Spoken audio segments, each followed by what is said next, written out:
What's going on, everyone? Bob over at RCautoworks.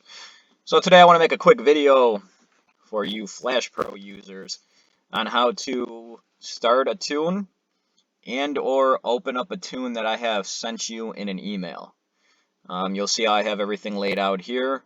This is my view. You can change it up. Not that big of a deal. Working on the audio here, so if it's a little bit crummy. I'm recording off my laptop, so I'm going to look into external mics. So right now we're sitting in a car, and the key is in the off position. So you're going to notice when I turn the key to the on position, you're going to hear some beeps, and you're going to hear ultimately the fuel pump if it picks that up, and the beeping has stopped now. So you see the lightning bolt over here. One of the things I first tell people is you want to click the lightning bolt, or you can click F10, and you'll see all my gauges changed. The easiest way to make sure you're 110% sure you're connected this is what I tell people, is to have the throttle pedal gauge showing and step on your throttle and see if it wants to move. If it moves like that, then you're connected. Boom, you're good. So that's how you connect. Pretty simple. If you go here to File, and I'm going to explain a little bit more because on the last video I did, I know the submenus didn't show up. If I send you a tune, you're going to click on Open, and you're going to find wherever you saved it at, you're opening up a file. Pretty self-explanatory. So for new calibration, you're going to go to New Calibration, and I'm just going to open up something here to show you. We're sitting in an 06 to an 11 SI. We're going to just click on the stock. We'll click on something a little bit more. We'll click on this one. AEM short ram intake. So this is the Hondata map that they provide, and you see everything is in here. Now, when you get my map and you open it up, none of this stuff on the screen will appear. All my maps that I send you, eTune or logs, are all locked, so you're not going to see any of this, so don't get confused by that. Now, ultimately, when you're ready to upload the map or upload the tune that I send you, you're going to go over here up to the left, right to the left of a lightning bolt. You're going to have a little arrow pointing up. You can press Control U, and that's going to start the upload. And on the screen will prompt any kind of messages. If your key is in the off position or if the car is running, it will tell you that the car needs to be off, the key needs to be running. And then you let it do its thing. Yeah, each car is a little bit different after it's uploaded. Some of the messages through Hondata will tell you to shut the ignition off, and then that box will disappear. Some cars will just say upload finished, and then you're done. So that's basically how you either upload a new tune or a tune that I send you. Now, going over some little stuff here. I'm going to show you how to change some parameters, the basic stuff. Basically, if you have, let's say, a supercharger setup, turbo setup, or if you're just running bigger injectors, the first thing would be injectors. Most common thing, guys run bigger injectors. You click on fuel.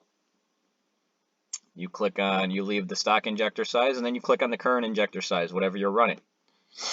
This is important. You want to make sure that just because an injector is advertised at a certain CC, you got to make sure 100% that that's the injector size. So you enter it in here. Pretty simple. Let's just say you get 1,000 cc injectors. Boom, you're done. One key thing I always tell people to do is when you enter something in a box, make sure you either press tab to get to the next box or click the arrow to get away from that box. It's something that I do for peace of mind to make sure whatever I entered in that box is actually entered and stays. The other thing that is important with injectors is injector opening time. So basically right here, every injector that you get that's quality is going to have some kind of chart. Some companies include it with the injector. Some companies have it online. This right here should be changed to match your injector, and that's going to make your car run even better and help you out. So you don't have to necessarily change this right now if you're just trying to get your car started, but ultimately you should do that in the long run. The other thing that a lot of people will get is a map sensor. Let's say you're going the boosted route. So you simply click down here by sensors, and you have a couple choices here. Most guys will just run the Hondata 4-bar map or any 4-bar map sensor. Omni, I think Skunk 2 makes one. So you click on the 4-bar map, and you're pretty much set on that aspect. The other little thing that I'll continue to do the video here because we're 5 minutes in that I see. Self-explanatory, but guys want to know about the VTEC setting. You got two settings right here, upper and lower. Basically, what this means is when you're in the lower range, that's going to be wide open throttle. And then when you're in the upper range, it's going to be if you're partial throttle. You don't want VTEC to kick in. You want the VTEC to kick in a little bit later. Of course, if you don't want it to kick in a little later, you could just do the same numbers in both boxes. It doesn't really matter at that point. Anything down below here, do not change. If you're having issues with your car, or if you have a big setup maybe, and it won't read the speed for whatever reason, then you can change it, but ultimately there's no need to. The other thing too to keep in mind that a lot of guys will ask for is when you go down to miscellaneous, if you're installing a supercharger setup, a turbo setup, or even an intake, in the miscellaneous parameters, and every year Civic, 8th, 9th gen, 10th gen, Accords, etc., this screen is going to be a little bit different. But this is ultimately where you want to turn some sensors off if you want to turn evap off. Now, the kind of stay in this area more so is if you want to turn off the secondary O2 sensor. Let's say you got a downpipe with no catalytic converter, or a header, or an exhaust, or whatnot. You go to closed loop. You'll see up here, secondary oxygen sensors enabled. Pretty simple. Just click it off.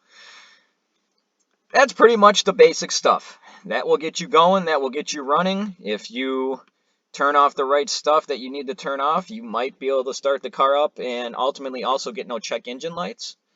And that's about it. Very, very easy, and hopefully this video does help. Some odd reason, if you got questions, comments, or concerns, all the information to contact us will be down below. And that's about it. Hopefully this was helpful. Take care, guys.